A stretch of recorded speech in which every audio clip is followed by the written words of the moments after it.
My mother did not really mutilate me. She kept me because she wanted me to be in the norm of my society. And then of course if you go there and really look how you talk with the society and really talk, you just tell them about the consequences, not force them like this is barbar, as I usually hear during conversation and discussion, like you must stop, you must eradicate, stuff like this. If you just come like very natural and try to put yourself in those women and mother who did not have the choice and were like forced to do it, I think if you come like that and really try to understand them, they will definitely listen to you.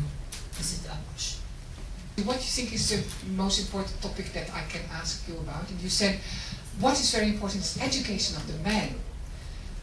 Because we are talking about saving the women and everything, but what about the men? How are we going to convince the men? It's about bringing the facts in the right manner to the men, and once we do this, we accomplish a lot. I've heard that when you bring the facts, then it is not so difficult to convince the man. Do you feel that it is that it's the same in East Africa? If you bring out the facts. I think I born and grown up in Somalia, East Africa, but the men, they see this subject generally as a woman's issue. And it is I see for me as a society issue, as not only for the woman, but it is not so easy to be involved in the man. Although there is also a man who I really wanted to, eradicate it or to abandon about the FGM. But the first thing is that they think that it's a responsibility for the woman, it's a responsibility for the mother, while the father, like my father, he's behind the debate. As long as there are men who don't want to marry a woman who's not mutilated, I mean, it's a man's affair. That's why I said it is a man. It is not only a woman. It is a man. It is a woman issue. But the general conception, the general assumption that people they say it is a woman's issue. That's why it's not true that the man is a very important. It is a gender issue. We need. I'm very happy now to see and feeling young people, especially the boys in the schools and the girls, to have information. That what we in the long time that they haven't done also in Somalia or other countries. That's why it is very important in early stage the people, especially the young, they should have information. Men is very important. Is prevention, work on prevention and work on legislation enough? It's not enough. We've started in the 90s with prevention, because prevention is always better than cure. And in 2005 or 6, a huge prevention pilot project started in 6 municipalities in the Netherlands. And a year ago we realized actually that we had forgotten the women who have been circumcised already. So now we're putting a lot more effort in the medical and psychosocial healthcare for women. Why is it so important to put energy in the healthcare for the women who are mutilated already? Yeah, we've done a survey 2 years ago amongst 66 women living in African women living in the Netherlands, and we found that 30% has a lot of fear and depression, and 1/6 has PTSS, post-traumatic stress syndrome.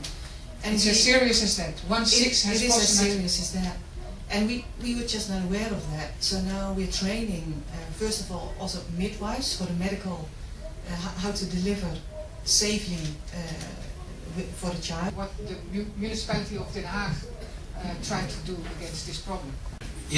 Indeed, education is very important, but to inform people.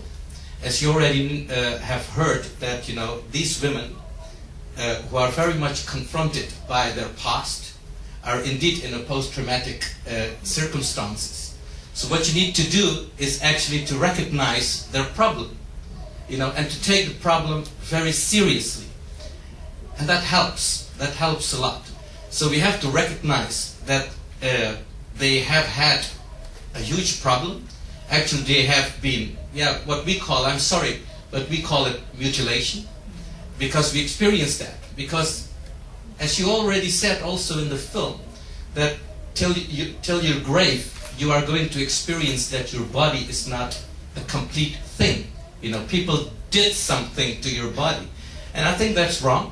So we have to communicate with that, with those people. So information is very important in order to bring those problems which they have forward and to help them. And that's what we're doing. Actually, in The Hague, we are very much at the forefront in this issue because we have very good ambassadors like James Owie, and I see a couple of them here in the cinema hall. So they did a great job, really. Wonderful. There's also a new thing in Holland that is a contract which is signed. It is a declaration. A declaration. Please, Sarah, tell me something about it and tell me whether it will help. I think I'm not calling a contract, but it is a declaration against FGM. And that means that, you know, that GGD, the National Youth Health Care in Netherlands, and for us, and African immigrants, we did a steady, small research to see how the, you know, parents see about this, you know. And then the main aim, actually, this declaration against FGM is a document that the people during their vacation they can take to their home back and to see their families. You know, if the family they wanted to circumcise their daughters, they see this document that FGM at least, you know, is forbidden in the Netherlands. And it is written about the 7 languages, including the Dutch, English, Amharic, Ukrainian, Arabic, and Somali language. So your question, it helps. I think according to the small research we have did among the parents, they say it helps. Especially the parents who doesn't want to circumcise their daughters is something argument. It helps. The law against genital cutting, does it really mean something for the African people in Holland? Does it really touch them, or are there a lot of African families who are not even aware of the fact that it's forbidden? As of now, I think if I am allowed to talk about Den Haag, so it's working. What could Africans do to help Europeans in this struggle, and what could Europeans do to help Africans in this struggle? I think for African people, for example, if we just make like allusion about the African immigrant who was living, for example, in Den Haag, I don't know how it is, but for example, in Berlin, I know that there is a lot of things to do. There's a lot of things to do because with the immigrants, just about integration to learn by force German language and to know that you are not allowed to piss in the street and stuff like that, you know. But not really going very deep to the integration, like to teach the Ibama, those women who take care of women who give midwives, or just like the Kinderarzt, like the Beat-Art, to tell them that they should really help the African women about this topic. And then I think for African people, for example, for me in Berlin, what I'm trying to do is just to call sometime the community I know, the African women there, Gambians, especially because in Gambia it's very strong, this party, because of the Manding ethnic and the Jola. Usually I invite them at home, we just have like a discussion, then if they go home, it's going to be like what they say in French, the bush or else, like I tell you, tell the others, and the message will go. The ripple in the water. Yes, then this is what I'm trying personally to do with my community, the people, the Senegalese people I know there. But for European people, I think definitely, as I say, this have also to do with integration. It's not only to ask the immigrant just to learn the language, but to go a little bit deeper and just to understand better the topic.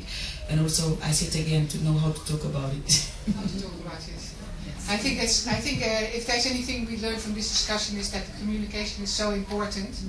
I want to thank you all for what you've done to combat this terrible problem, and let's hope that in the future it will be finished.